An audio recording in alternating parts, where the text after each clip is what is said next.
Hello, everyone, and thank you so much for joining me. I am the Bearded Buddha, and welcome to Buddha Nature.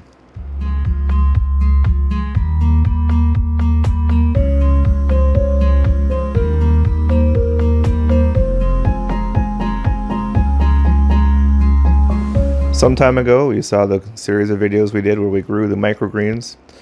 This is an epilogue of sorts, I guess you could call it, where I talk about the process, talk about the things I learned and what I can take away from it and put towards the next grow, because I'm definitely doing some more. So without further ado, let's get right into it. First thing, this was incredibly easy. I've seen a number of videos about it on YouTube, TikTok, all over the place, and read people's reviews and tutorials and everything else about how to do this grow. And it seems so easy, but I never realized how easy until I actually started doing it. And it is probably one of the easiest things I've ever had to grow. Like, I have my grow tent here behind me growing vegetables. There's a lot more to that. But with the microgreens, it was just dirt, seeds, water, and let it go. It's basically just that easy. And I was amazed at how quickly things grew and how easily it was done and how easy it was to take care of. No special nutrients or vitamins you had to add. I really enjoyed the fact that it was something I could just set and forget and didn't have to monitor and everything else. I don't mind that with the other plants I'm growing, but the fact that it was something that was less maintenance was very, very awesome and very beneficial for someone like myself. So I really enjoyed that fact. One thing I really liked about it too was the cost. Yes, the seeds may cost a little bit up front, like, $20, $30 a bag or whatever it is. But the fact that you don't use a whole lot per tray makes it so cost effective, because you could grow tons and tons from one bag, which is amazing and, very easy on the bank too. Besides the cost of the seeds, the trays were the most expensive part. And I already had the soil, and obviously I have water, so it was so easy to afford it, and that makes it so beneficial for people who are looking to supplement their own food and do it cost effectively and efficiently.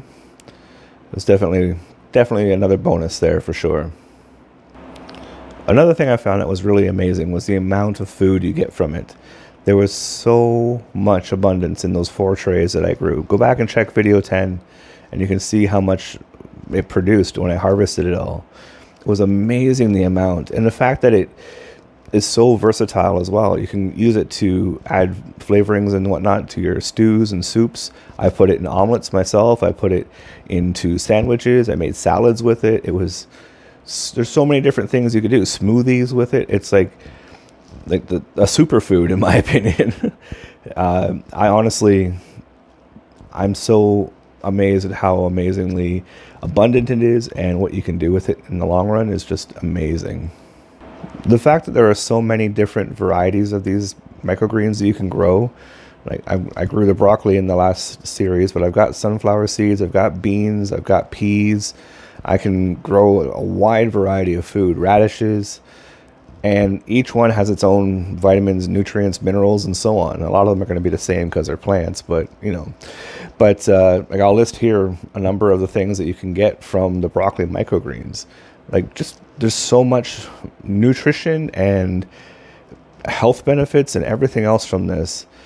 And for a person like myself who's looking to change up the diet and eat healthier, this is definitely something that's going to be a staple in my daily routines from now on. And I cannot wait to grow more. I'm running out of the stuff I've already got. But it's just amazing at how healthy this stuff is and how easy it is to get it. It's almost a no-brainer, in my opinion. There were a couple things I learned in this whole process. One of the things I learned would be to probably not let them grow with the weight. As you saw in the earlier videos, I had a tray on top with some bags of seeds in there to weigh them down. I would probably not let them grow as long as I did with that weight on there, just because they got really stringy, I found, and they grew nice and tall, but they weren't as plump as they should be, or I don't know. It just seemed that they were probably under the weight for a bit too long. But they still turned out really well, which I'm very impressed with. So I can't really fault them for that. But that would be one thing I would change. Being my first grow, I was pretty sparse on the seeds when it came to sprinkling them across the surface of the trays. I found that I could have added a lot more. There were a lot of bare spots and whatnot, but I just didn't want to overcrowd them because that's a possibility too. And in doing that, you choke out a lot of the growth and you inhibit mold buildup and whatnot because there's not enough airflow. So I might add more seeds next time around, depending on what seeds I grow. Like obviously bigger seeds can only have so many. And anyway, but I can definitely add more seeds in the future when I grow these again. And that's something I'm definitely going to do. So that was something I learned, is add more if you doubt, because it can definitely use it sometimes.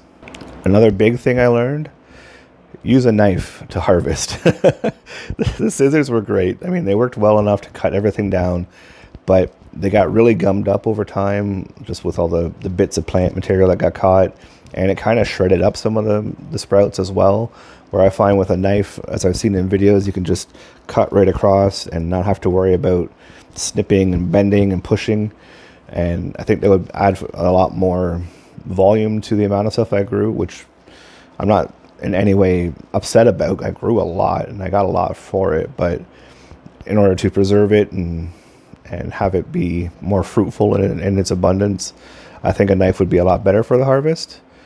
But that's just my opinion based on what happened. So something else I learned as well was the way to store them. In the last video, I talked about I was going to freeze them, and you don't want to do that. And freezing them, being so small and delicate and thin, when you try to thaw them out, they'll just turn to mush and liquid basically, and you really don't want that to be put into a sandwich. So storage in the fridge is your best bet. When I was looking into storage methods online, in the fridge in a proper container, they can store for, I think it was 17 to 21 days. But of course, depending on the amount of moisture in your container and how cold your fridge is, obviously that would vary from time to time. So something to pay attention to is how you're storing them and what temperature and so on. Definitely something to take into account when you're trying to preserve this food. But being that they're so delicious, they may not last that long.